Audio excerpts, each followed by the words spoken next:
Welcome back, everybody. Gentlemen, we haven't had on in a few months. Doctor, and he's also a senator from South Louisiana, Senator Bill Cassidy. Bill, Lanny, James, how you doing today? Lonnie, I'm doing fantastic. How are you? Great. Good to have you on. Before I talk to you about some things, I know you've got a friend down there that everybody's heart went out to about a year ago when he got shot. Talking about Steve Scalise. I've seen him on TV a few times. How's his recovery going, Bill? Fantastic. The guy's always had this incredible attitude. Will not be defeated. He moves around now, does not use a walker. You can tell he's not going to be jitterbugging.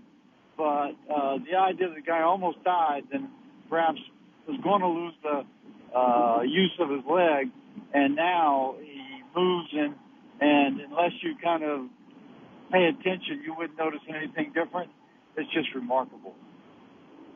Well, he's going to be an inspiration to everybody. I think he already is. Look, I was looking at something that you came out with today, your support for the proposed constitutional amendment number 2 in Louisiana, which would require unanimous jury verdicts for felony convictions. Currently, Louisiana and Oregon are the only states to allow 10 to 12 split jury decisions to convict defendants. Why are you taking this kind of stand, Bill? Why is that important that it be unanimous?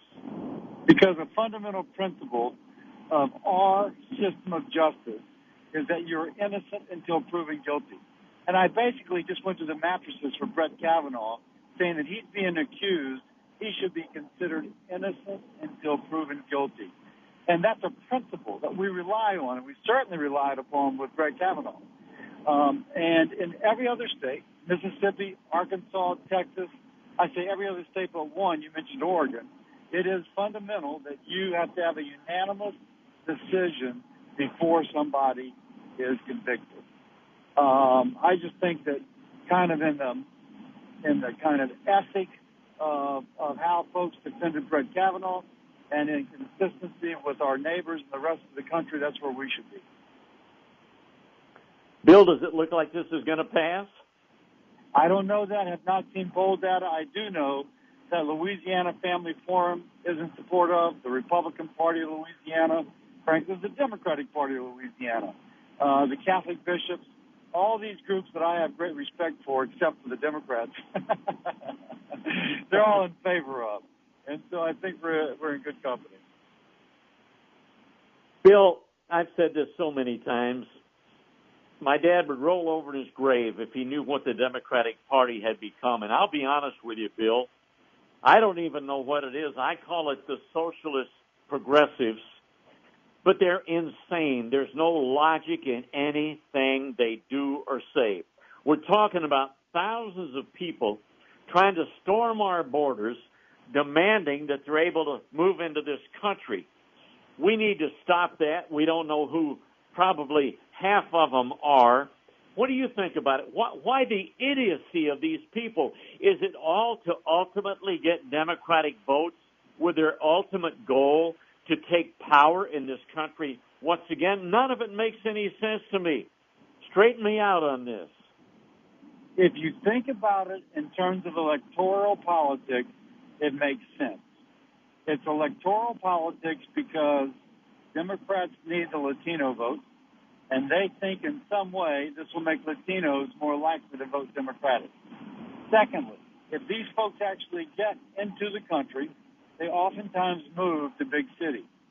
When you start splitting up congressional districts, you don't have to be an American citizen.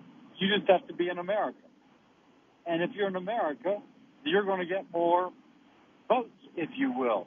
And so if you've got a lot of folks in Chicago, you're going to have more congresswomen and congressmen in Chicago, and those folks are going to be reliably Democratic. So this is also a long game, if you will, of tilting the House more towards urban districts, which almost always vote Democratic. Bill, here's the illogical side of this, which I say, when the Democrats do things, there's no rationale or reasoning involved. Here's the reason I say this. If they bring these people in to get votes, which will give them power later on, what about the susceptibility, the danger that they put American citizens in by bringing in people from these other countries that we don't vet properly? We don't know how much of a threat they are to this country. What kind of a trade-off is that? What kind of a sick mind do these people have to put American citizens in that kind of danger? I resent the heck out of that.